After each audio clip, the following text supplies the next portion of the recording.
এই শ্রাবণ মাসে বাবার জন্ম মাস, অন্তত এই 5টা সোমবার গেল, 4টে নাই বা করো, অন্তত শেষ সোমবারটা অন্তত পালন করো। বাবার মাথায় অবশ্যই একটু অনাহারে থেকেই একটু জল ঢেলে তারপর একটু হবি শূন্য পেও অবশ্যই করে, কারণ আপনাদের এই বাবা যে বড় জাগ্রত, আপনারা বড় ভাগ্যবান, বড় ভাগ্যবতী। অবশ্যই চেষ্টা করবেন সোমবারে আমার বাবার মাথায় একটু জল ঢালতে। বাবা যারা বৈষ্ণবতা অর্জন করেছি আমরা, তাদের কোনো লোভ লালসা থাকতে নেই। ওই জন্য আমার বাবার দেখবেন অন্যান্য দেবদেবীদের কত দামি দামি মুকুট পরে আছে, কত দামি দামি পোশাক পরে আছে, তাই না? দেখবেন এত দেবদেবী, ইন্দ্রদেব, পবনদেব, বরুণদেব, নারায়ণ, ব্রহ্মা, সবাই মাথায় বড় বড় মুকুট পরে আছে, দামি দামি অলংকার। আর আমার ভোলানাথের দেখেছে, বেটা বিয়ে করতে গেল একটা ধুতি পাঞ্জাবি জোটেনি, সেও বাকছাল পরে বিয়ে করতে গেল। আবার দেখেন বাবার প্রিয় ফুলগুলো দেখেছো, কোনো সুবাস নয়, দেখতেও খুব ভালো নয়। বাবার প্রিয় ফুলগুলো কি গো? এই শ্রাবণ মাসে একটু টানাটানি বেঁধেছে, আকন্দ ফুল, ধোদ্রা ফল, এইগুলো একটু বেঁধেছে। যারা যারা ভগবানকে ডাকে, যারা যারা ভগবানকে ভালোবাসে, তার শেষ জীবনের গতি কি হয়? চতুর্মুখী ব্রহ্মা হেসে বললেন, নারদ, এ প্রশ্নের উত্তর তো আমার জানা নাই। সে কি? আমি জানি না, তুমি আমার বাবার 4টি মুখ তাও জানো না, তাহলে জানে কে? নারদ, তোমার এই প্রশ্নের উত্তর একজনই দিতে পারবে। কে জানো? যে গাঁজা ভাং খায়। বাবা কে গাঁজা খায়? কে খায় গাঁজা? ভোলানাথ। কোনদিন দেখেছো বাবা বসে বসে গাঁজা খাচ্ছে? দেখনি? তাহলে দেখনি কোন সাহসে বললে বাবা গাঁজা খায়? কোন গ্রন্থে বাবা কোনদিন কেউ দেখেছেন লেখা আছে বাবা গাঁজা খায়? কোথাও লেখা দেখাতে পারবেন না, কারণ বাবা হচ্ছে বৈষ্ণব। আর এখানে যারা আমরা বৈষ্ণব পদ অবলম্বন করেছি বাবা, আমাদের একটা চা পর্যন্ত খাওয়া যায় না, আমাদের গুরু মহারাজদের নিষিদ্ধ। কেন? ওটা নেশার মধ্যে পড়ে। তাহলে একটু চা যদি আমাদের নেশার মধ্যে পড়ে, ওটা যদি বর্জন করতে হয়, আর বাবা বৈষ্ণব হয়ে বাবা গাঁজা খায় কি করে? কখনো খায় না। কেউ এখানে দেখাতে পারবে না বাবা গাঁজা খাচ্ছে, আমি দেখেছি, আর এখানে লেখা আছে আমি দেখেছি বাবা গাঁজা খায়। কোনদিন বাবা গাঁজা খায় না। তাহলে বাবাকে দাও কেন গাঁজা ভাঙগুলো? বলে বাবা নিজের জন্য দেয় না, বাবা তো বৈষ্ণব, ভূত পেতনি ওরা খাবে বলে ওদের জন্য। বাবা গাঁজা খায় না। খবরদার কোনদিন বলো না যে বাবা গাঁজা খায়, বাবা মদ খায়, বাবা এগুলো খায় না, বাবা বৈষ্ণব। তা এইবার নারদ মুনি বলছেন, ঠিক আছে পিতা, তাহলে চলো আমরা শিব ঠাকুরের কাছে যাই। অমাইরা, শিবের বাড়ি কোথায়? কৈলাস। বাহ, আমি গাইবো কি? আমার থেকে তো বেশি মুখস্থ দেখেছে। তাহলে বাবার বাড়ি কৈলাস, আর কৈলাসে গিয়ে দেখছে বাবা সেখানে নেই। নন্দী বলো, ভেঙ্গি, আরে বাবা কোথায় গেল? বাবাকে দেখতে পাচ্ছে না। নারদ আর ব্রহ্মা বলছে, দাঁড়াও, খোঁজাখুঁজি করতে হবে না, আমি দেখছি কোথায় গেছে। ব্রহ্মা ধ্যানে বসেছে আর নারদ ধ্যানে বসেছে, আর ধ্যানে বসে দেখছে কি জানো? বাবার কৈলাসের থেকে তো প্রিয় জায়গা কোনটা? শ্মশান। আচ্ছা বলো তো মা, বাবার বাহনটা কি? ইঁদুর। ইঁদুর, বাবার বাহন ইঁদুর। বাইরে অত বড় মূর্তি বসানো আছে, দেখতে পাচ্ছে না। বাবার বাহন কি? বৃষ, মানে সাপ। ভোলানাথ, তোমার কাছেই রাতের অন্ধকারে এসেছি। তুমি তো সর্বদাই ভগবানের নামে ডুবে থাকো, আর যারা যারা ভগবানকে মনে প্রাণে ভালোবাসে, তার শেষ জীবনের গতি কি হয়? বাবা ভোলানাথ হেসে বলল, নারদ, এ প্রশ্নের উত্তর তো আমার জানা নাই। সে কি? আমি জানি না, আমার বাবা ব্রহ্মা জানে না, তুমি শিব জানো না, তাহলে জানবে কে? বলে, দেখো নারদ, একজন জানলে জানতে পারি, যে নামের নাম। বাবার নামের নামই কে? ভগবান। তার নাম আপনারা শুনছেন, আমি গাইছি, সে নিশ্চয়ই জানে তাকে ভালোবাসলে আমার গতি কি হবে। চলো তার কাছে যাই। বৈকুণ্ঠপতি নারায়ণের কাছে গেছে। প্রভু, প্রভু, অপ্রভু, এদিকে এসো। কি ব্যাপার নারদ, হঠাৎ তুমি এখানে এসেছো যে? বড় প্রভু, একটা কথা বলবো, মর্তধামের এক মা জানতে চেয়েছে তোমাকে যারা সত্যিকারের ভালোবাসে তার শেষ জীবনের গতিটা কি হয়। ভগবান মুচকি হেসে বলছে, নারদ, এ প্রশ্নের উত্তর তো আমার জানা নাই। সর্বনাশ, আমি জানি না, আমার বাবা জানে না, শিব জানে না, তুমি জানো না, তাহলে জানে কে? ভগবান মুচকি হেসে বলছে, নারদ, জানে তারা। কারা জানো? যারাই আমার নামে ভালোবাসে,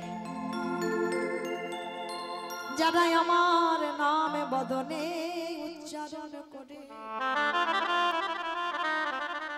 যারা নয়ন জলে বক্ষ যুগলে ভাষায় কাঁদে, যারা শয়নে স্বপনে নিদ্রায় জাগরণে, যারা নিদ্রায় জাগরণে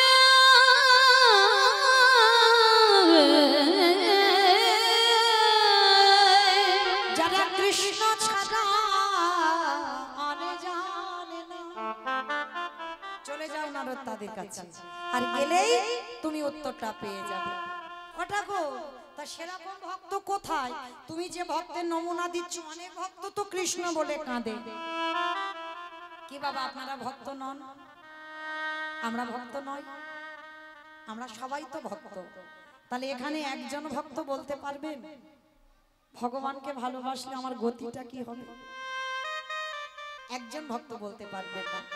আর ওই প্রশ্নটা মর্তধামের মা করেছে নারদের কাছে, আর সেই নারদ উত্তরটা খুঁজতে খুঁজতে ব্রহ্মার কাছে গেল, দিতে পারলো না, শিবের কাছে গেল, দিতে পারলো না, নারায়ণের কাছে গেল, দিতে পারলো না, তাহলে দেবে কি? মর্তের মাটিতে ভক্তরা।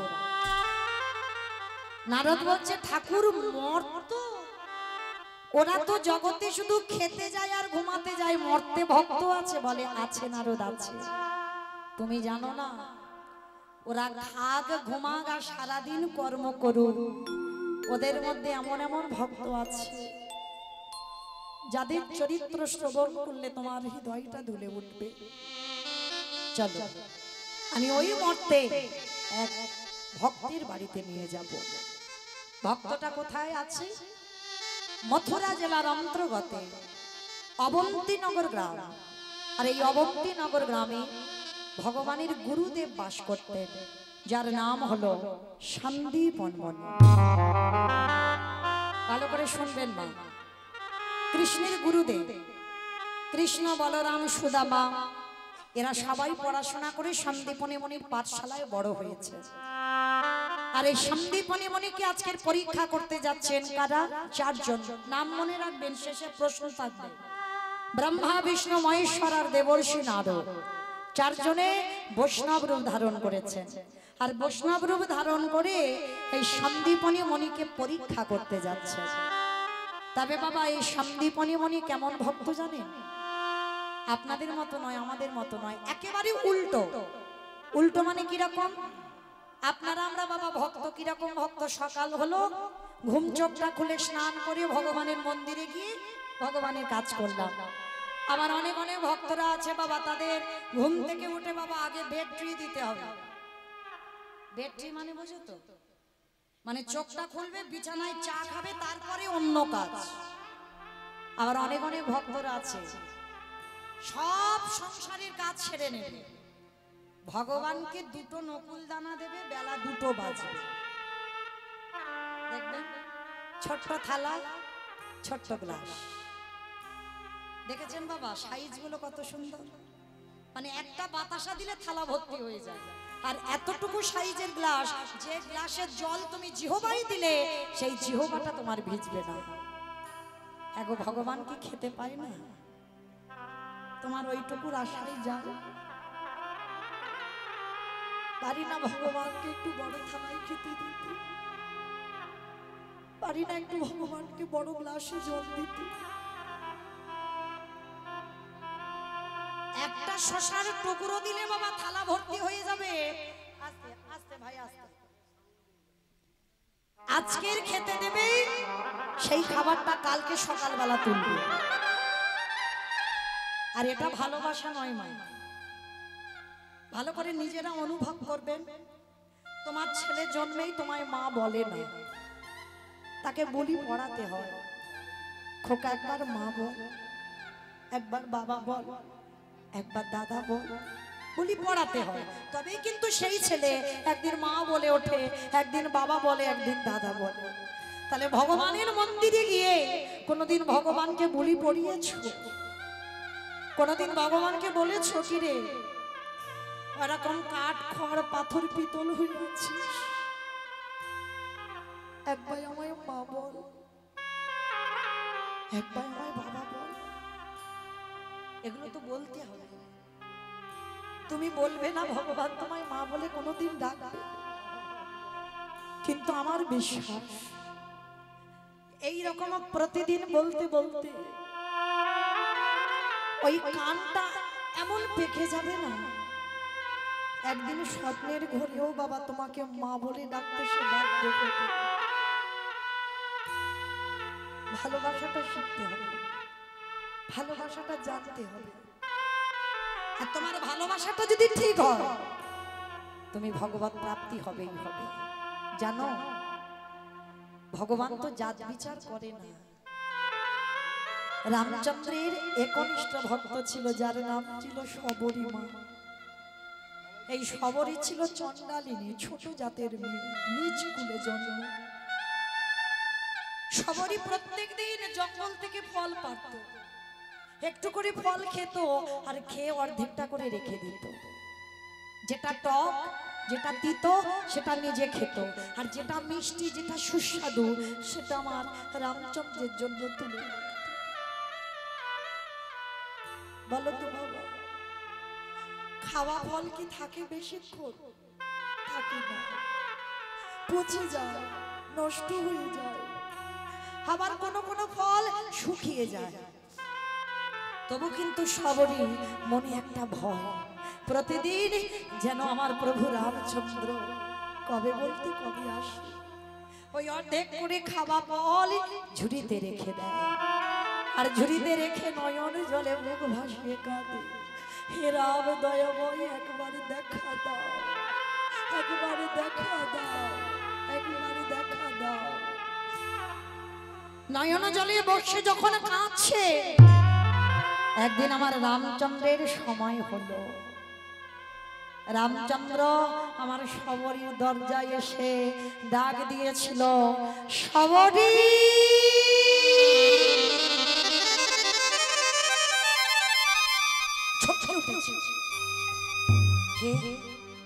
কে ডাকলো আমায় শবরী শবরী বলে?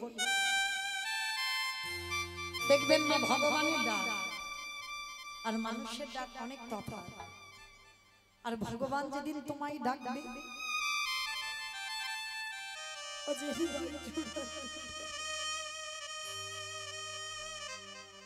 ও ডাক তুমি কাউকে কোনোদিন বলতে পারো।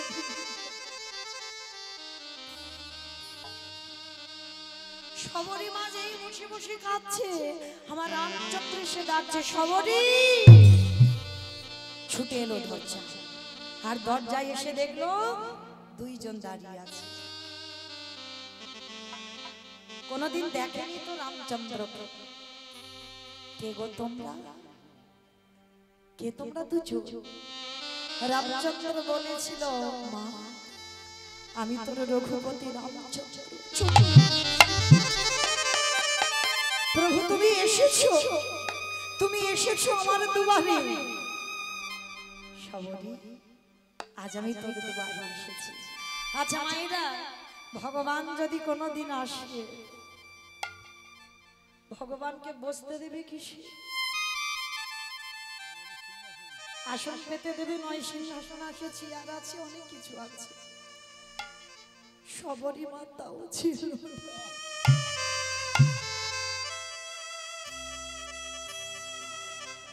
বড় দিনহীন কাঙালিনী। শবরী ছুটে গেল গাছের তলায়, কিছু শুকনো পাতা এনেছে, আর শুকনো পাতা এনে পেতে দিয়েছে। প্রভু বসো, বসো, আমার দুয়ারে এসেছে। আচ্ছা বাবা, ভগবান এসেছে মানে পা ধোয়াতে তো হবে। আমাদের ঘরে ঘটি আছে, ঘটিতে করে জল দিয়ে পা ধোবো, কিন্তু সবরই মা তাও তো নেই, তাহলে কি দিয়ে ধোবাবে? রামচন্দ্র আমার যে না সবরে সবরে বলে ডাকে,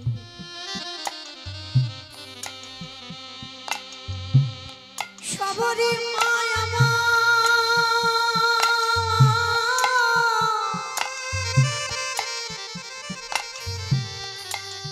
ওই রামচন্দ্রের চরণ যুগল হৃদয় ধরে,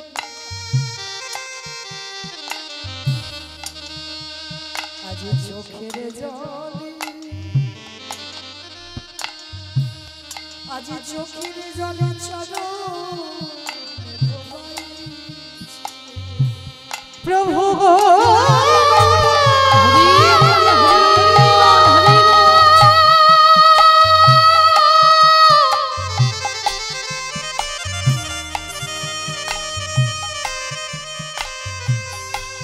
প্রভু আমার বলিতে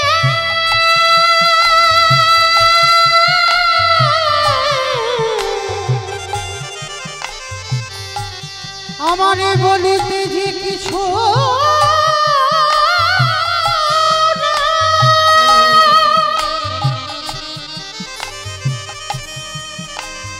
একেবারে বলা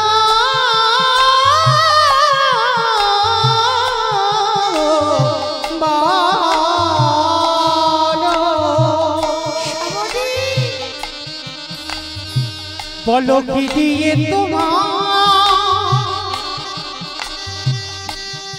কি দিয়ে তোমার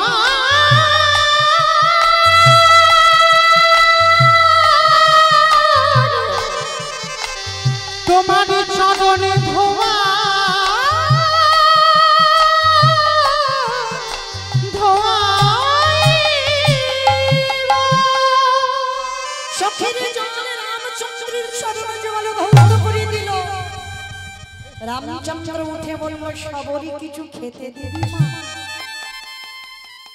কে গো একটা চন্ডালিনীর বাড়িতে গিয়ে রামচন্দ্র খেতে চাইল, খেতে দিবি মা? আর যেই না খাবারটা চেয়েছে, সেই ঝুড়িতে রাখা কোনোটা পচে গেল, কোনোটা পোকা হয়ে গেল।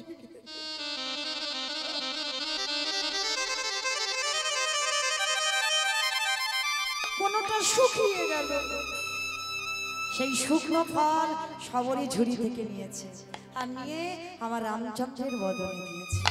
আর যেই না রামচন্দ্রের বদনে দেওয়া, রামচন্দ্রের তো লম্বা হাতটা উঠছে না, আর লক্ষণ পিছন থেকে হাতটা টেনে ধরেছে, সব দূর হয়ে যা। একটা চন্ডাল জাতি হয়ে, একটা নিজে জাতির মেয়ে হয়ে তোর ওই মুখের থুতু লালা লেগে আসে, ওই এঠো ফল তুই আমার দাদাকে খেতে দিস? ফলটাকে নিয়ে ওই লক্ষণ দূর করে ফেলে দি। সবরই ডুকরে কেঁদে উঠল, প্রভু আমি ছোট জাত হতে পারি, আমি নিজ কুলে জন্ম হতে পারি, কিন্তু একদিনে যদি তোমাকে ভালোবেসে থাকি, তোমার ভাইকে আমি ছেড়ে দেব না। তোমার ভাইকে আমি অভিশাপ দিলাম, ওই ফল যেখানে ফেললো, ফল থেকে একটা বৃক্ষের জন্ম হবে। যেদিন তোমার ভাই মৃত্যুর সঙ্গে লড়াই করবে, ওই ফলের গাছের পাতার রস না হলে তোমার ভাই বাঁচবে না, বাঁচবে না, বাঁচবে না। যেখানে ফলটা ফেললো, পড়লো গন্ধমাদন পর্বত, আর ওই সবরই রেটো ফল থেকে জন্ম হলো বিশল্য করলি পাতা। লক্ষণ যেদিন শক্তি সেরে পড়েছিল রাবণের বাড়ি, সুসেন বৈদ্য রামকে বলেছিল, রাম বিশল্য করলি পাতা আনতে হবে। কে যাবে? গিয়েছিল ভক্তপ্রবর বীর হনুমান, যা কোনোদিন কেউ পারেনি, হৃদয় চিরে দেখিয়েছিল রাম সীতার যুগল মূর্তি। সেই হনুমান বলেছিল, প্রভু আমি যাব, পাতা চিনতে পারিনি, পর্বতটা সাজিয়ে এনেছিল। আর যখন সাজিয়ে এনে রামচন্দ্র কাছে রাখলো, সুসেন বৈদ্য ওই বিশল্যকরণী পাতার রস ভালো করে নিগড়ে নিয়ে লক্ষণের বদনে দিল। লক্ষণ প্রাণ ফিরে পেয়ে রামচন্দ্রকে প্রশ্ন করেছিল, দাদা আমি জানি তুমি যদি মনে করতে তাহলে তোমার ভাইয়ের প্রাণ ফেরাতে পারতে, কি প্রয়োজন ছিল হনুমান সেই গন্ধমাদন পর্বত আনবে, সেই বিশল্যকরণী পাতার রস আমার খেতে হবে? সেদিন রামচন্দ্র বলেছিল, ভাই রে, যে সবরীকে তুই ঘৃণা করেছিলিস, ছোট জাত বলে সবরীর মুখের থুতু লালা লেগে আছে বলে আমাকে খেতে দিলি না, দেখ আর সেই ফল থেকে বিশল্যকরণী পাতার জন্ম হলো, সেই সবরীর মুখে থুতু লাগা লালা লেগে থাকা তোর বদনে গেল কেন? এই জগতেকে আমি শেখালাম আমি ভক্ত বড় ভালো,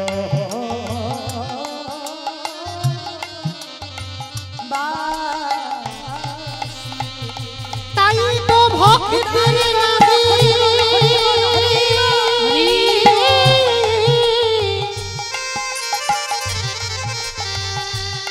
তাই তো ভক্তের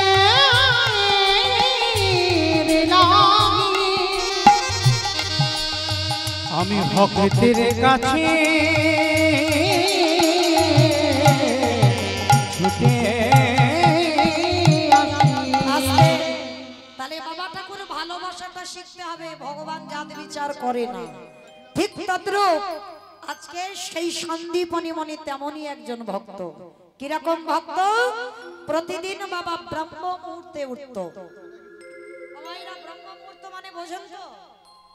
ব্রহ্ম মুহূর্ত কাকে বলে? সন্ধ্যাবেলা। সন্ধ্যাবেলা সূর্য উদয়ে 1 ঘন্টা 36 মিনিট আগে এই টাইমটাকে বলা হয় ব্রহ্ম মুহূর্ত।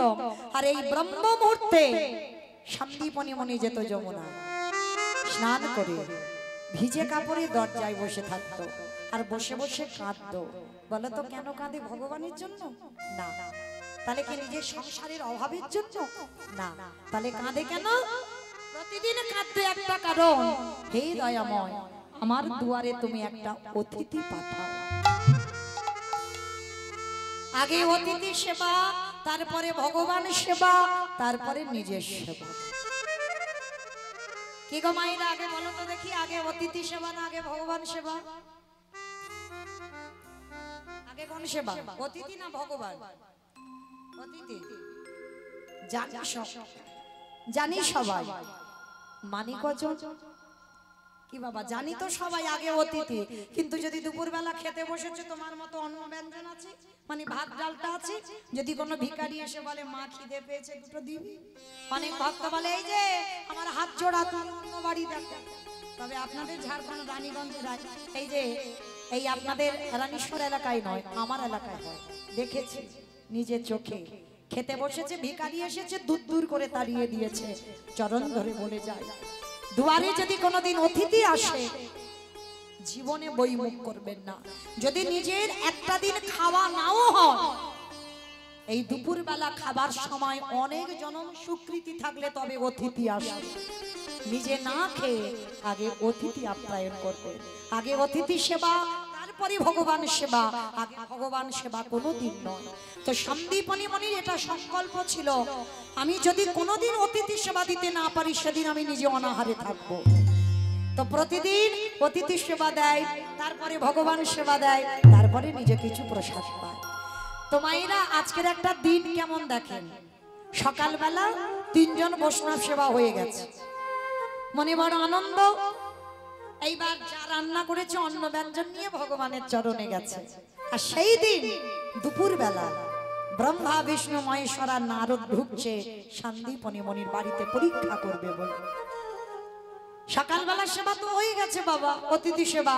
এবার ভগবানের চরণে গিয়ে এখনো ডালা নিবেদন করেনি। আর ঠিক সেই সময় ভগবান ছদ্মবেশে লাঠি ধরে এসে ডাকছে, মনিবর বাড়িতে আছো? আর যেই না ডেকেছে বাবা, পারসটা রেখে দিয়ে সন্দীপনী মনি দরজায় এসে দেখছে 4 জন বসে। আজ আমার কি সৌভাগ্য, আজ আমি সকালে 3 জন বৈষ্ণব সেবা দিয়েছি, আবার দুপুরবেলা 4 জন বৈষ্ণব। দেখেছেন বাবা, এই হলো ভক্ত। নিজের ধন সম্পদ কিছু নেই, ব্যাংকে টাকাও জমানো নেই, দিন আনে দিন খায়। ভিক্ষায় গেলে তবে খাওয়া হবে, আর ভিক্ষায় যদি না যাই সেদিন খাওয়া হবে। মনে রেখো বাবা, এরাই তো জগতে সুখী গো, যারা মাধুকুরি করে খায়। যত তালা বাড়বে তত তোমার জ্বালা বাড়বে। সুখী তারা যাদের জগতে কিচ্ছু থাকে না, কিছু নেই, তারাই পৃথিবীতে সুখী। তা সন্দীপনী মনি ভিক্ষায় গেলে খাওয়া, আর না গেলে খাওয়া নয়। দেখেন মায়েরা, সেই মানুষটা আজকে সকালবেলা 3 জন বৈষ্ণব সেবা দিয়েছে, এবার তো ভগবানকে খেতে দেবে। আর দুপুরবেলা 4 জন বৈষ্ণব, মানে ব্রহ্মা বিষ্ণু মহেশ্বর আর নারদ এসে গেছে।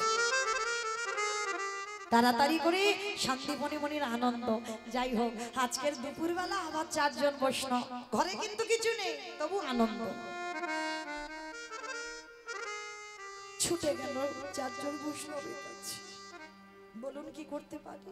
চরণ ধৌত করে যেই না দাঁড়িয়েছে, 4 জন বৈষ্ণব রূপী ভগবান আঁচলটা পেতেছে। মনিবা, কিছু খেতে দিতে পারবে? এই জায়গাটা বাবা খুব মন দিয়ে শুনবেন। মা, যার আছে তার বাড়িতে আমার ভগবান যায় না, যার কিছু থাকে না তার বাড়িতে ভগবান গিয়ে দাঁড়ায়। আর যদি বাবা তোমার ঘরে কিছু থাকে না, ভগবান খালি করে তবে তোমার বাড়ি যাবে। ভরা ঘরে ভগবান কোনোদিন যায় না। কেন? যে করে আমার আশ তারে করি সর্বনাশ। না, এইটা কীর্তনীয়রা আমরা বলি ভুল, আর আপনারা শোনেন ভুল। যে করে আমার আশ তারে করি সর্বনাশ। ভগবান জীবনে ভক্তের সর্বনাশ করে? তাহলে ভাষা ভুল। যে করে আমার আশ তারে করি সর্বনাশ। সর্বনাশ আলাদা, সব নাশ আলাদা। সব নাশ মানে ভগবানকে যারা ভালোবাসবে, তোমার আত্মীয় পরিজন বন্ধু বান্ধব সবাইকে চিরজনমের মতো কেড়ে নেবে। এই জগৎ সংসারে আমার বলতে তোমার কিছু থাকবে না। ভগবান বললেন, তারপরেও যদি আমার চরণ না ছাড়ে, তারপরে আমি তার হয়ে যাই। একটু ঘষে মেজে নিতে হবে না? ও কতটা সহ্য করতে পারে।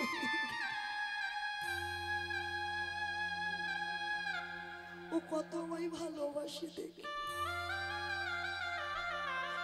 মনে রেখো বাবা, যার সংসারে যত দুঃখ, যত কষ্ট, যত অভাব, মনে রাখবে ভগবান তোমার কাছে আছে বলে তোমার এত কষ্ট।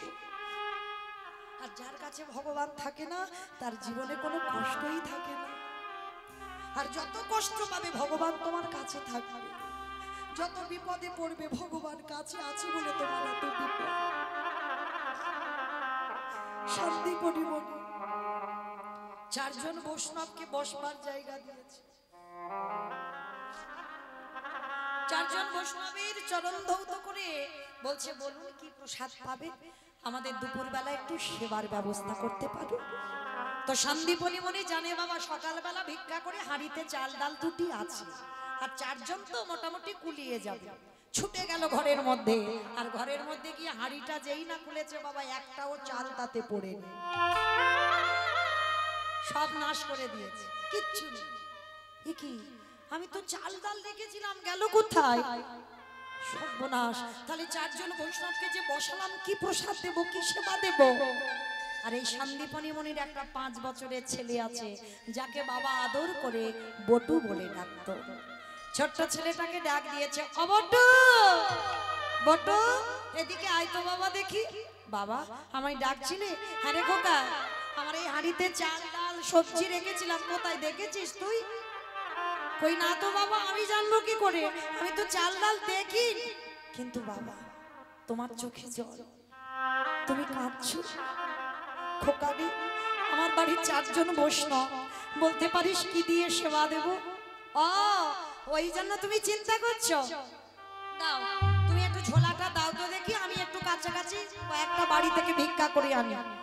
আরে বাবা তুই পারবি? এতটুকু ছেলে তুই কি করে পারবি? ও আজকে আমি ছোট, কিন্তু বাবা যেদিন তুমি থাকবে না, যেদিন আমার মা থাকবে না, সেদিন তোমার ভিক্ষা করেই বৈষ্ণব সেবা দিতে হবে। মনে রেখো মা, সন্তান জন্ম দিলে হবে না, শুধু লেখাপড়ার ডিগ্রি তৈরি করলে হবে না, সন্তানদের আধ্যাত্মিক চেতনাটা দিতে হবে। আর এই চেতনাটা বাবা দেবে না, চেতনাটা মা দেবে।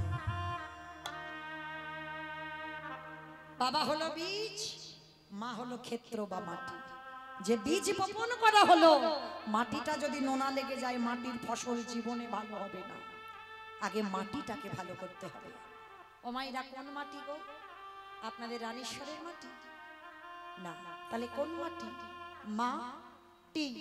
এই মাকে আগে ভালো হতে হবে। আর মা যদি ভালো হয়, তবে বাবা তার গর্ভের ফসলটা ভালো হবে। শিক্ষাটা বাবা দেয় না, শিক্ষাটা মাকে দিতে হয়। মনে রেখো মা, ছোট্টবেলা থেকে শিক্ষা দেবেন বাচ্চাদের। ঘুম চোখটা খুলে প্রত্যেকের কর্তব্য বাবা, আমরা হিন্দু ধর্মের সনাতন ধর্মের মানুষ, প্রত্যেকে ঘুম চোখটা খুলে আগে আমার ধরিত্রী মাকে প্রথম সকালবেলা প্রণাম করতে হয়। কেন? একটু বিচার করে দেখেন বাবা, সকালবেলা হলে যে মার বুকের উপরে আমি পা তুলে দাঁড়াবো, সকাল হলে এই মায়ের বুকের উপরে মলমূত্র ত্যাগ করব, এই মাটি খনন করে বীজ বপন করে অঙ্কুরিত করে সেই ফসল ফলিয়ে আমরা প্রসাদ পাচ্ছি। এই মাটির উপরে কত ট্রেন, ট্রাম, গাড়ি, যানবাহন যাচ্ছে, নিত্য কর্ম মাটির উপরে। তাহলে সকাল থেকে যদি আমরা মায়ের বুকের উপরে দাঁড়াই, আমাদের কি কর্তব্য নয় সকালবেলা উঠে একবার মাকে একবার প্রণাম করতে হবে? ছোটবেলা থেকে শিক্ষাগুলো আপনারা দেবেন ছেলেদের, শুধু মাটিকে প্রণাম নয়, স্নান করে ছেলে মেয়েদের শেখাবেন তুলসী গাছে জল দেওয়া। লেখাপড়ার এত এত এখন বাচ্চাদের বই, এত বই পড়া, ওটা দরকার, শিক্ষা প্রয়োজন, কিন্তু তার মধ্যেও একটু করে গীতা বা ভাগবত 1 লাইন হলেও বাচ্চা বেলা থেকে প্র্যাকটিস করা। আর এইভাবে যদি সন্তান তৈরি করতে পারো, সে সন্তান জীবনে কোনোদিন অসৎ পথে যাবে না, সে একদিন না একদিন ভগবতমুখী হবেই হবে। নিতাই গৌর প্রেমানন্দে হরি বল, হরি বল। মনে রেখো এই শিক্ষাগুলো অবশ্যই প্রয়োজন। তো আজকের লীলা ছোট্ট বটু বলছে, বাবা আজকে তুমি আছো, আমার মা বেঁচে আছে, তাই আমার কোনো চিন্তা নেই, কিন্তু যেদিন তোমরা 2 জনে থাকবে না, আমার তো ভিক্ষা করেই অতিথি সেবা দিতে হবে। তা এখন থেকে যদি আমি একটু শিখে রাখি, তাতে কি অসুবিধা হবে? দাও আমাকে দাও তো দেখি। বাবার কাছ থেকে ঝোলাটা নিয়েছে। ভগবান মনে মনে করছে, হায় হায় হায় হায়, এলাম ওর বাবাকে পরীক্ষা করতে, ওর ছেলে এখন বাঁধা হয়ে দাঁড়াচ্ছে। আর কি করব?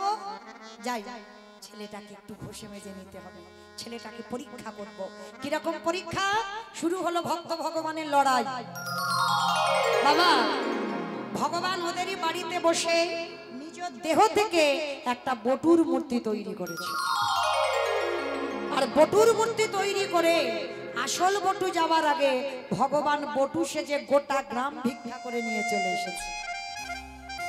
কিরকম লীলাটা দেখো।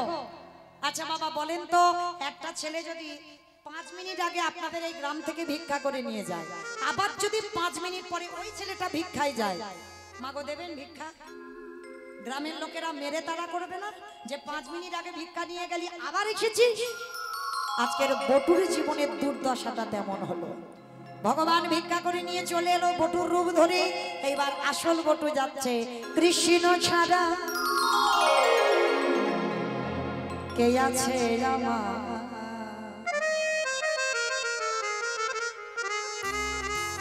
বিষ্ণ চরাচর মাঝে বিশ্ব চরাচর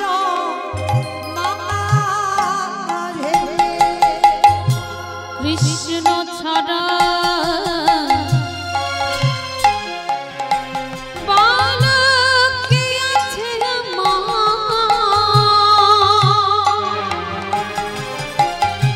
বিশ্ব চরাচর মাঝে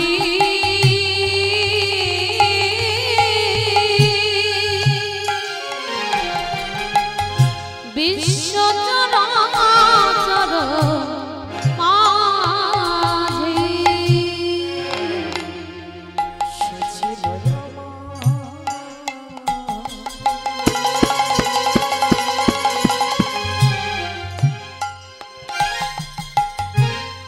দুঃখ সুখের বন্ধু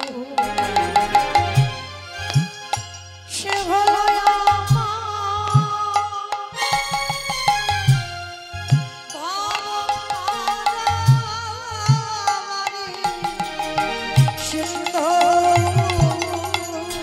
সে ছিল আমার দুঃখ সুখের বন্ধু সে হলো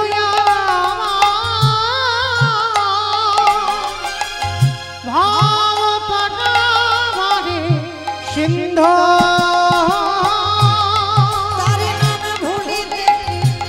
ভুলিতে কি পারি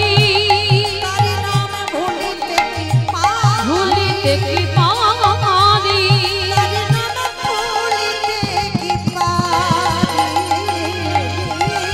বিশ্ব চরাচর মাঝে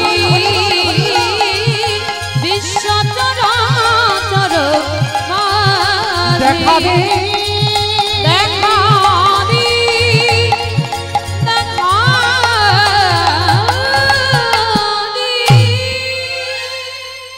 যেই না আসল বটু ব্রজমাদের দরজায় গেছে ওর আধা ঘন্টা আগে তো ভগবান ওর রূপ ধরে ভিক্ষা করে নিয়ে চলে গেছে। সমস্ত মায়েরা বলে বলে না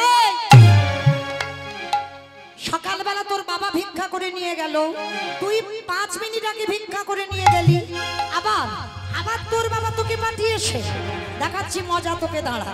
সবাই মিলে বেতের বাড়ি দিয়ে ওই ছোট্ট 5 বছরের ছেলেকে বেত্রাঘাত দূর হয়ে যা, বেরিয়ে যা, কৃষ্ণ কৃষ্ণ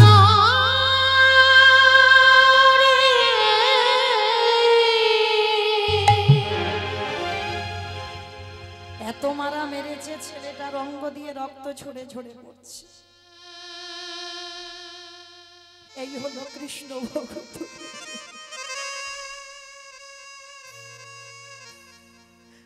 বিনা অপরাধে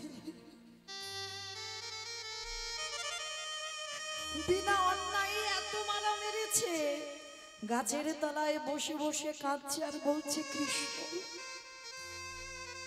তোকে ভালোবাসলে যে এত কষ্ট পেতে হয়, তোকে ভালোবাসলে যে এত দুঃখ পেতে হয়, যদি একবারে জানতাম আমি কোনোদিন ভালোবাসতাম। কৃষ্ণ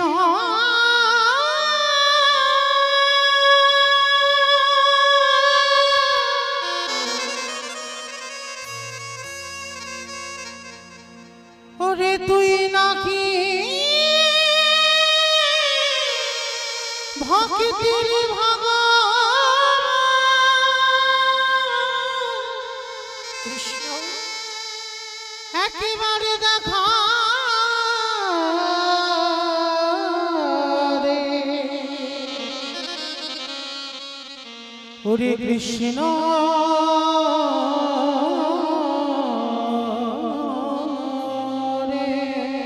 কৃষ্ণ এ জীবনে যদি আমি বৈষ্ণব সেবা দিতে না পারি এ জীবন আমি রাখবো না, এই জীবন আমি যমুনার জলে ত্যাগ করে দেব। যেই না বলেছে যমুনার জলে ত্যাগ করব ভগবানের ভয় ধরে গেছে, ওদের বাড়িতে তো ছদ্মবেশে আছে ভগবান, বৈষ্ণব সেজে পরীক্ষা করবে বলে।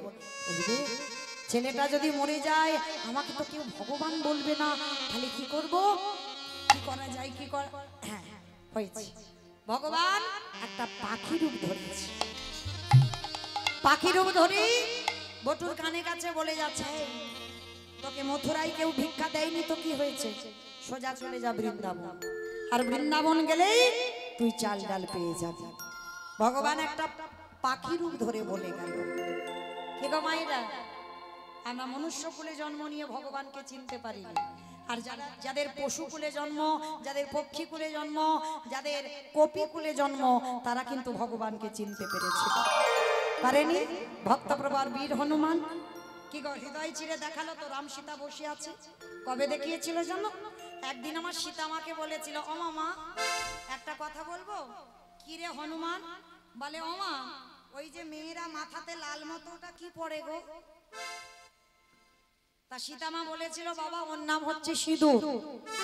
ও তা হনুমান, ও তো মানুষের মতো অত জ্ঞান বুদ্ধি নেই, তা বলে ও মামা সিঁদুর কেন মেয়েরা পড়ে?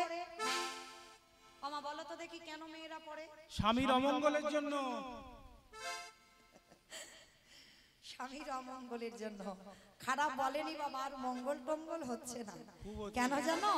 এখন সিঁদুরের এত দাম বেড়ে গেছে, বাজারে একটা লিকুইড কুমকুম পাওয়া যায়, সেই একটুখানি করে একেবারে শীতেতে লাগিয়ে দেবে, আবার শীতেটা কায়দা করে ঢাকা দিয়ে দেবে, বোঝা যাবে। তবে আপনাদের রানীশ্বরে নয়, আমার কলকাতা এলাকায় আছে। কে নারী আর কে পুরুষ বাবা বোঝা বড় ভার। পিছন থেকে তুমি চিনতেই পারবে না কোনটা মেয়ে আর কোনটা ছেলে। হ্যাঁ, আর বোঝা তো দূরের কথা বাবা, তার শীতেতে সিঁদুর আছে কি নেই সেটা তুমি জানো না, ওর বিয়ে হয়েছে কি হয়। হ্যাঁ, তাহলে বাবা ওই জন্য বলছে স্বামীর এখন অমঙ্গলের জন্য সিঁদুর হয়, মঙ্গলের জন্য নয়। তো মায়েরা একটা কথা বলে যাই, কটা সম্পদ শুধুমাত্র তোমার নয়, তোমার স্বামীর মঙ্গলের জন্য। শীতের সিঁদুর, হাতের শাখা, আর এই যে পলা, আর এই যে লোহা। লোহা তো এখন আর দেখাই যায় না বাবা কারোর হাতে, কিন্তু রাখতে হয়। এগুলো আমাদের নারী জীবনে কর্তব্য। স্বামীর মঙ্গলার্থে এই কয়েকটা সম্পদ আমাদের রাখতে হবে। সে যে যাই পড়ি না কেন, যত সোনার গয়না পড়ি না কেন, এই কটা সম্পদ রাখতে হয়, কারণ ওই কটা স্বামীর মঙ্গলের জন্য। এটা আমি বলছি না, সীতামা বলছে। হনুমান, প্রত্যেকটা নারী তার স্বামীর মঙ্গলের জন্য সিঁদুর পরে। তা হনুমান হেসে বলল, ও মামা তা তুমি কেন পড়েছো? কিরম বোকা ছেলে দেখেছো? এই আমি পড়েছি তোর রামচন্দ্রের যাতে মঙ্গল হয়। ও তুমি আমার প্রভুর মঙ্গলের জন্য সিঁদুর পড়ো? শুনে নিয়েছে হনুমান। শুনে নিয়ে বাবা ভোরবেলা স্নানে গেছে, গঙ্গা স্নান করে সীতামা ঘুমাচ্ছে, ঘরে ঢুকে দেখে না 3 কৌটো সিঁদুর বসানো আছে, আর সেই 3 কৌটো সিঁদুর হনুমান মাথা থেকে পা পর্যন্ত বেশ করে মেখেছে। আর মেখে ঠাকুর ঘরের ভিতরে বসে বসে রাম রাম রাম রাম রাম। ভগবানের কানে আওয়াজ গেছে, হনুমান ডাকছে বসে বসে। রামচন্দ্র ছুটে এসেছে, হনুমান এই বেরিয়ে আয়। হনুমান বেরিয়ে এসেছে বটে, মা ভয়ে থরথর করে কাঁপছে। এই হনুমান, সর্বনাশ, তুই এইরকম সারা গায়ে লাল করেছিস কেন? কি মেখেছিস? কোথায় গেছিলিস তুই? হনুমান বলে উঠলেন, প্রভু আমি জানবো কি করে? আমি মাকে বললাম, মা সিঁদুর কেন মেয়েরা পড়ে? বলল তার স্বামীর মঙ্গলের জন্য। আমি বললাম, মা তুমি কেন পড়েছো? বলল তোমার মঙ্গলের জন্য মা সিঁদুর পরে। হে রাম দয়াময়, মা যদি ওইটুকু সিঁদুর মাথায় দিগে, দয়াময় যদি তোমার মঙ্গল চায়, আজ এই হনুমান মাথা থেকে পা পর্যন্ত সিঁদুর মেখে বলো বলো না জানি কত তোমার মঙ্গল হলো। বলে ও প্রভু, হরি বল হরি বল। রাম দয়াময়, না জানি তোমার কত মঙ্গল হলো। সেই সময় সীতামা কি করেছিল? গলা থেকে বাবা মুক্তোর মালাটা খুলে একেবারে হনুমানের গলায় পরিয়ে দিয়েছে। হনু, তোর মতো করে কেউ ভালোবাসে না, নে আমার এই মুক্তোর মালাটা তোর গলায় পরিয়ে দিলাম। তা অনেক দাম মুক্তোর মালা। হনুমান বড় বড় দাঁত দিয়ে মুক্তগুলো ভাঙছে, বড় বড় হনুমানের নখ আছে, নখগুলো দিয়ে মুক্তগুলো ভেঙে দিচ্ছে। আর কিছুক্ষণ পরে একেবারে গলা থেকে মালাটা দূর করে মালাটা ফেলে দিয়েছে। তা সীতামা রেগে গিয়ে বলে এই জন্য তোকে বলে তুই হনুমান। হনুমানের গলায় মুক্তোর মালা সাজি। হনুমানে কেঁদে বলল, মা গো এই জগতে সবাই আমায় হনুমান বলি বলো, কিন্তু মা গো তুমি আমায় হনুমান বলো না। কেন জানো মা? আমার প্রতিটা লোমকূপে লেখাই আছে রাম সীতার নাম। সেই দিন বড় বড় নখ দিয়ে বক্ষটা বিদীর্ণ করে দেখালো, দেখো মা হৃদয়ে রাম সীতা যুগলে বসে আছে। ওই না হৃদয়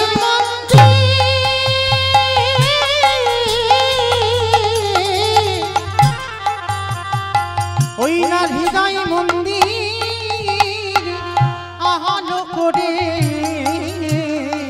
হৃদয়ে রাম সীতা যুগলে দেখো বসে আছে। সেদিন রামচন্দ্র বলেছিল হনুরে তোরে মানুষ কুলে জন্ম নয়, তোরে কপি কুলে জন্ম, কিন্তু আমি রামচন্দ্র হয়ে জগৎকে বুঝিয়ে দিলাম। অনেকে আমার মন্ত্রী তন্ত্রী ডাকে বটে, কিন্তু হনুরে তোরে মতো এমন করে জামা কেউ ডাকে না। ওরে মন্ত্রী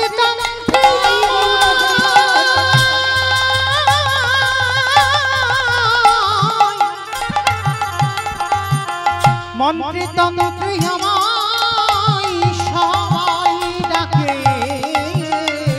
তোর মতো এমন করে কেউ ডাকে না। আচ্ছা বলো তোমার লীলাতে কোথায় ছিলাম? কোথায় ছিলাম? বাহ, ভগবান পাখি রূপ ধরে কানের কাছে বলে গেল তুই মরবি কেন, চলে যা বৃন্দাবন, আর বৃন্দাবনে গেলেই চাল ডাল পেয়ে যাবি। কি মায়েরা মনে পড়ছে? এখানে ছিলাম তো, চলো এখান থেকে যাই। এটাই হলো বাবা তত্ত্ব, যেখানে যাই না কেন ঘুরে ফিরে আমায় গোড়ায় আসতে হবে। তাহলে চট্ট